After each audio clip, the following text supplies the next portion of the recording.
guys, welcome back. May share po ako sa inyo isang iPad 5th generation. Ang problem po ay crack yung touch screen, touch panel. Ang touch screen po nito ay separated po sa LCD. Hindi po gagaya ng ibang cellphone na untouched at saka yung LCD display ay magkasama. Sa iPad po, karamihan nakabukod po ang touch panel. So ngayon, samahan nyo ako guys para palitan natin ang touch screen o touch panel ng isang iPad. So bago nyo simulan, gagawin nyo po muna ay tanggalin ng i-off natin para iwas po damage kung sakaling tatanggalin na po natin yung touch screen o touch panel.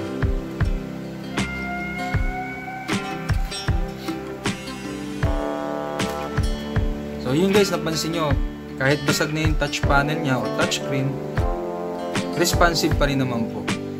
Pero nakakailang nga lang po talaga gamitin. Kahit meron po itong tempered glass, ganun pa rin. Lutang na lutang po yung mga crack na salamin. So bago nyo umpisahan, mag-prepare lang po kayo ng Phillips screw, tweezer, pry tool, iba-ibang klaseng pry tool. Ito po, may plastic, may metal, at double adhesive. Ito po. At saka huwag nyo pong kakalimutan yung hot air. Ito po yung hot air. Pwede rin pong hair dryer. So, simulan na natin guys.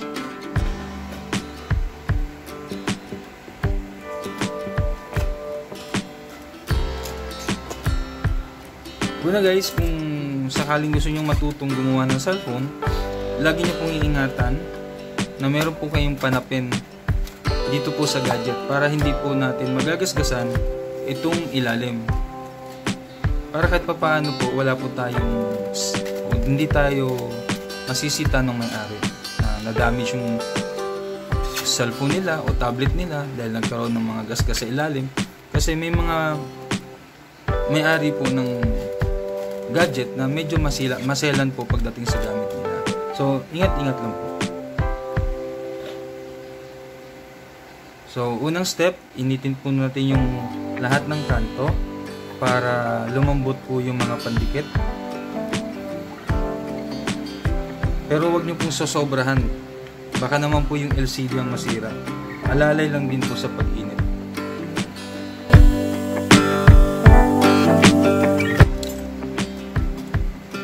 Simula po tayo sa kanto, dahan-dahan sa pag-angat.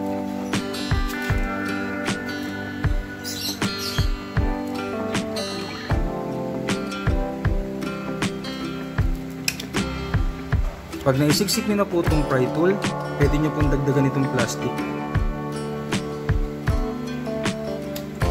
Siksik nyo na rin po. Yun po ang gagamitin natin pantastas. Pag naisingit nyo na po yan, pwede nyo na pong gamitan ng fluid para matanggal lang po natin yung pandikit o lumambot yung pandikit. Pero konti-konti lang po ang lagay. Medyo mahirap nga lang magtanggal ito guys dahil durog na po yung salamin.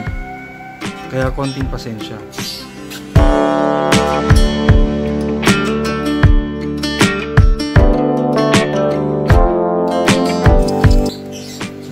Talagang mahirap tanggalin guys pag durog na. So sa mga gustong matuto, konting pasensya at hindi po talaga biro. Dahil nagdurog na po kasi ang touch screen nito.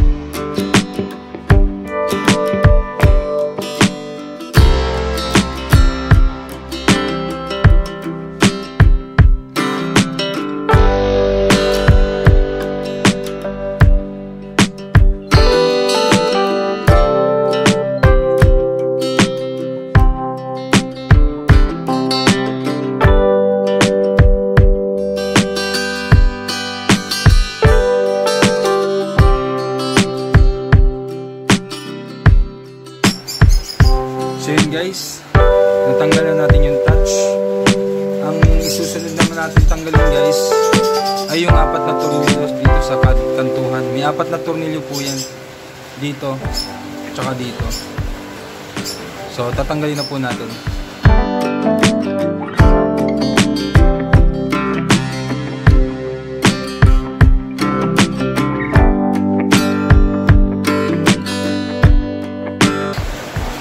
Tanggalin din natin guys yung 3 tornilyo dito na nakatakip sa connector. Siya nga pala, ingatan ninyo na hindi magkakapalit-palit yung mga tornilyo kasi may kanya-kanyang haba po yan.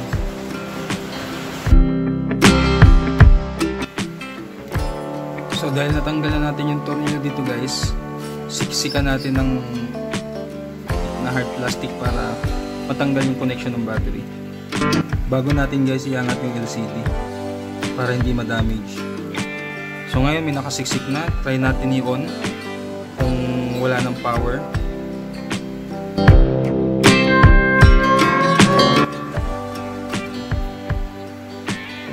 So yun guys, hindi na nag-on, ibig sabihin natagpan na natin yung connection.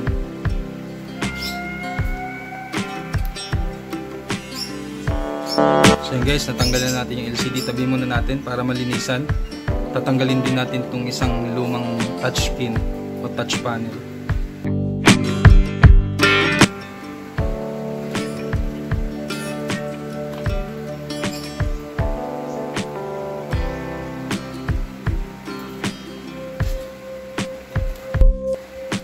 Ngayon, ang isusunod natin tanggalin, ito, home button. Ingat lang lagi guys sa pagkilos guys ha, para walang ma-damage o maputol.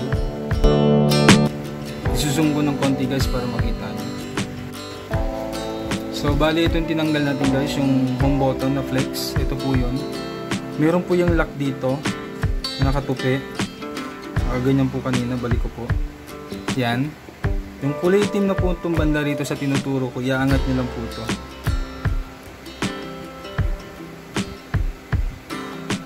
Ayan. Pagkaangat nyo, pwede na po itong hilain yung flex. Ayan po. So ganun lang po kasimple guys. Basta ingat lang po lagi.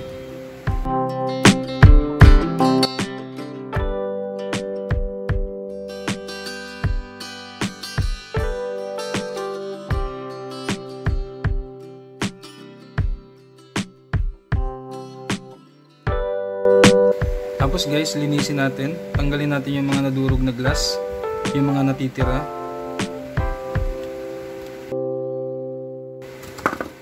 Kasi guys, kung hindi nyo ito malilinis, baka umabot sa screen kada gamit. Baka mapunta sa screen. So baka makasira ng screen. Hanggat maaari, mawawala nyo po yung mga durog na glass. Gumamit na lang po kayo ng paintbrush.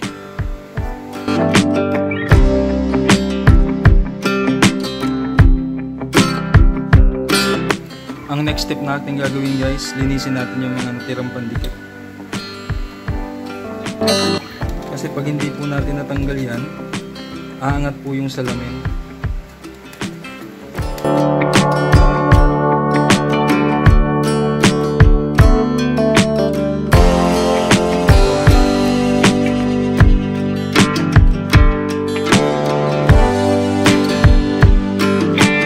Guys, kung sakali guys gusto nyong matuto, kailangan nyo mag-invest ng gamit. Simulan nyo po sa mga maliliit.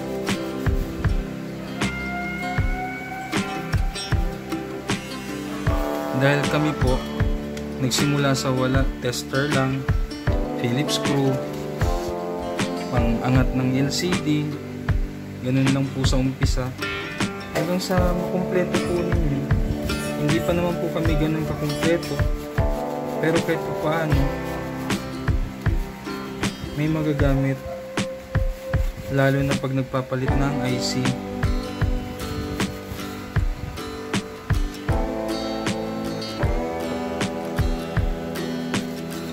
Lilinisin lang natin guys kasi iwas angat. Mahirap kasi guys pag naikabit mo na tapos nakaangat pa, mahirap ang magbalik ng trabaho dahil tutuklapin na naman po natin yan. Kaya hanggat maaari yung lalapatan ng touchscreen ay malinis. At huwag nyo pong tatamaan yung camera. Hanggat maaari huwag nyong masasagit dahil mahirap po maglinis ng lens ng camera.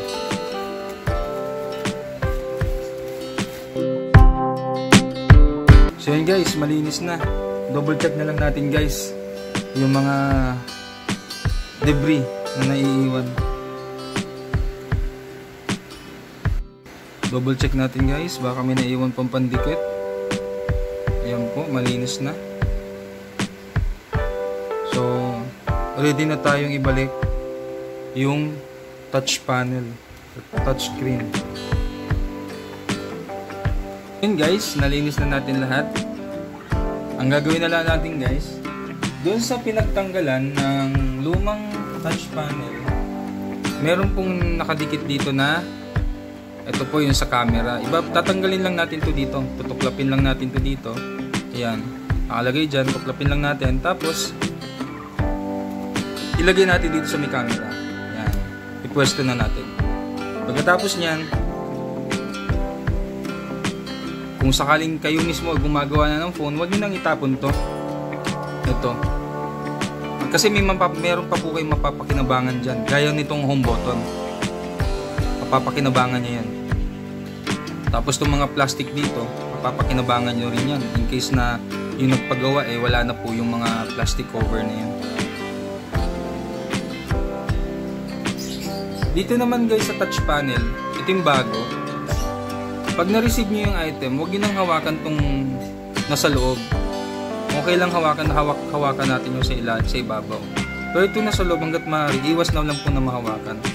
Para yung dumi na fingerprint natin, hindi na po babakat. Para hindi na rin po kayo mahirapang maglinis. Kasi sa totoo lang, ang glass talagang hirap linisan. O mahirap linisin. So ang gagawin natin ngayon, pupwesto po natin tong touch panel.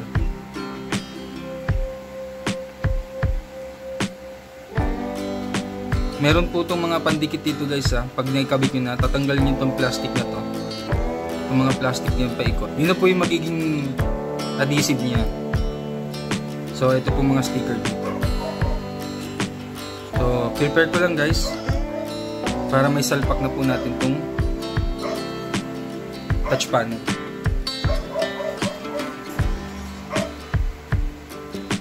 Ngayon dito nyo po i-apply ang double-sided tape. Lagyan po muna natin ng double-sided tape lahat ng kanto, lahat ng paligid.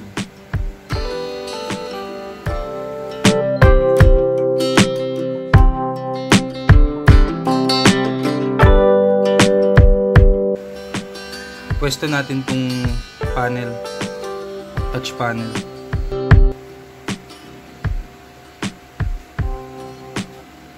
Bago nyo ilagay ito guys, may mga pandikit to dito. Tanggalin nyo itong plastic na blue ito sa ilalim.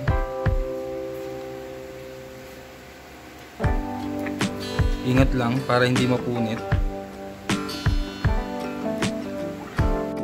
Tapos pwesto natin dito. Ganyan guys. Sana kita ninyo.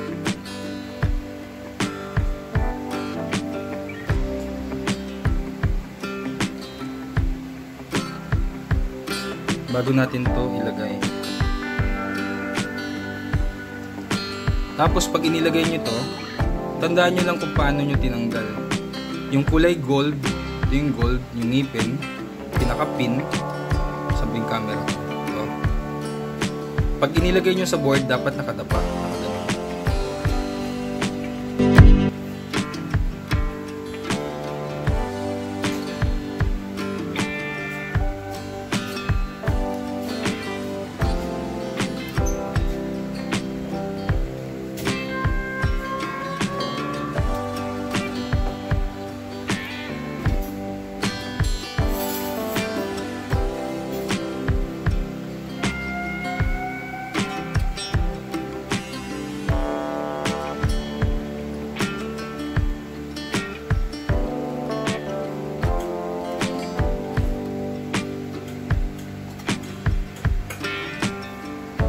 Dapat pantay ang pagkabit ha.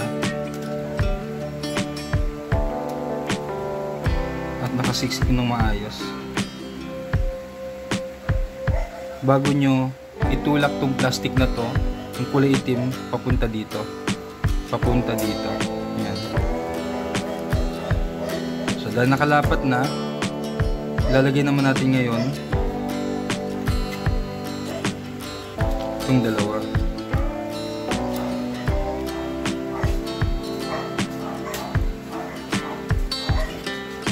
Konting pasensya lang guys pag gumagawa. Talagang hindi biro po.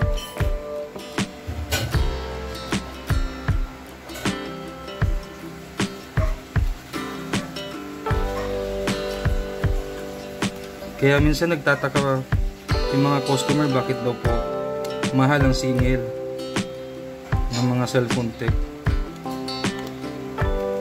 Pero hindi po nila naiintindihan kung paano po gaano kahirap ang trabaho. Lahat iniingatan.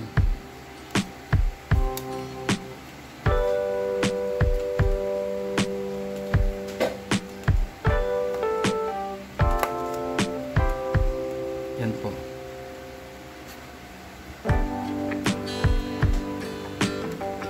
So dahil nakikabit na natin, meron pa pong tape yan dito. Ito po. Meron pa pong tape yan dito. Ito pong kulay blue na yan. Tatanggalin din po natin yan.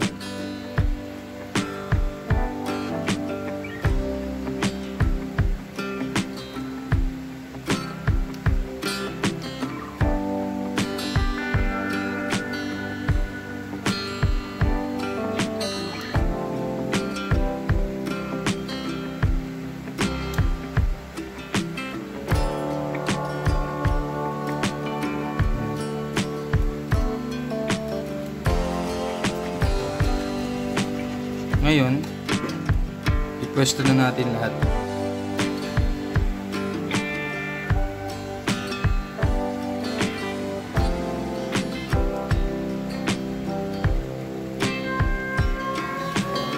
Yung plastic na nasa ilalim ng touch panel, ipaliwanag niyo na lang sa customer ninyo na hanggat maaari huwag nyo nang tanggalin. Ang tanggalin nyo na lang po yung nasa labas. Ano po ang dahilan? Protection po yun para sa LCD na in case po nababasag uli ang touch panel, may sasalo po ng mga basag na glass, hindi tatama sa LCD. At least may plastic pa pong sasalo. Nasa pagpapaliwanag na lang po sa customer yan na mas mainam po na huwag nang tanggalin yung plastic na nasa loob ng touch panel.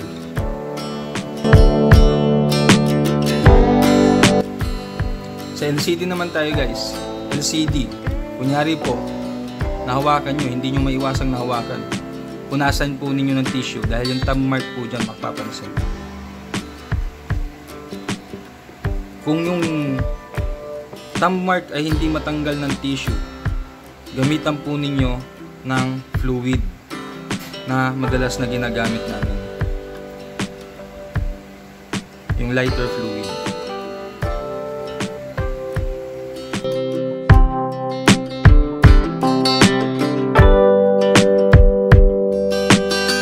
Ingat lang guys sa pagbalik. Isa pa po tungo sa ilan.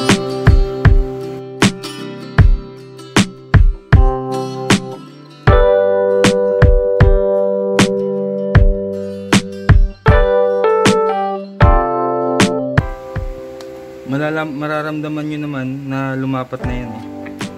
Pag narinig yung click, lapat na po yan.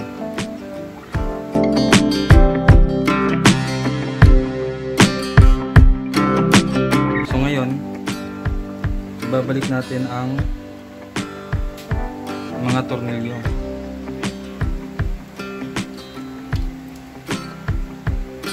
Yung mga tornilyo, huwag nyo ipaghahalo-halo. Kasi may kanya-kanya pong sukat yan.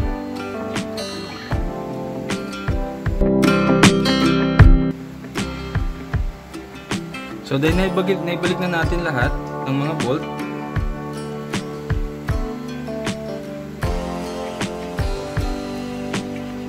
ibabalik naman natin, tatanggalin na natin itong plastic. Okay guys, hindi ko na may pakita sa inyo kasi natatakot akong pwersahin guys. Baka kasi mapunit itong flex dito banda, may flex to dito. Tanggalin na natin itong plastic na nakakonekta sa battery. Tapos ibalik natin yung bolt.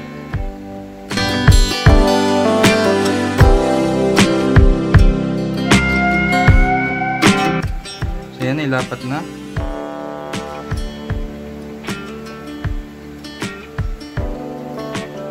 Babalik na lang po natin yung mga bolt ay yung mga screw.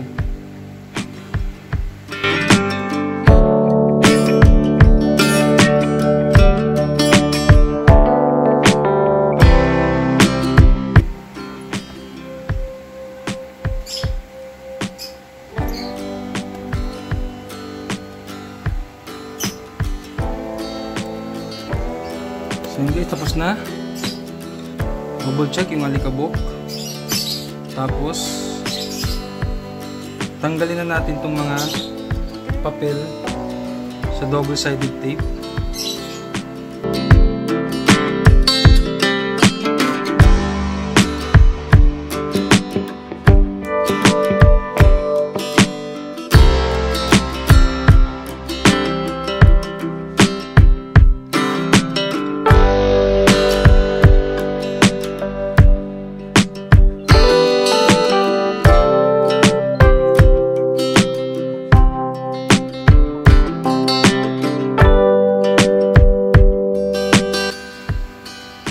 Importante may align.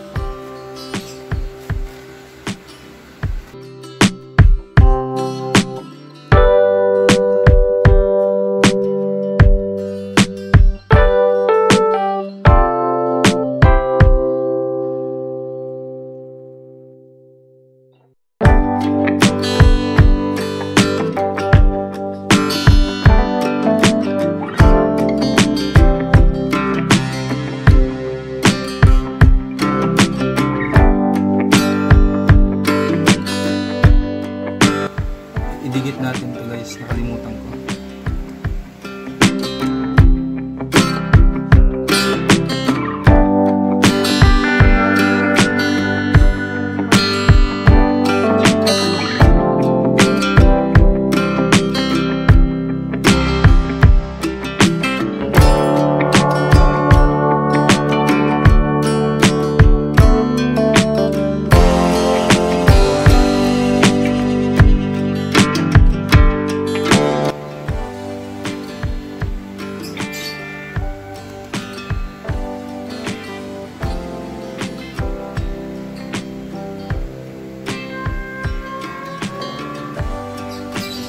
Ayan guys.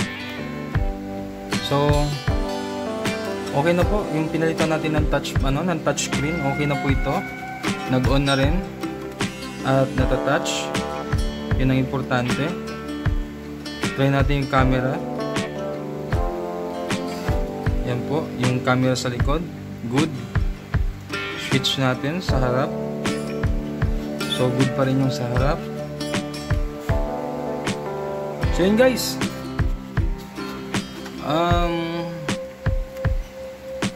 sa gustong matuto ng paggawa ng mga cellphone, tumutok lang po kayo at meron pa po mga bagong i-upload. Salamat po sa panonood. Sa mga hindi pa po nakasubscribe, please subscribe and like, share, and hit the notification bell para updated po kayo sa mga bago kong uploads ng mga videos. Maraming salamat po.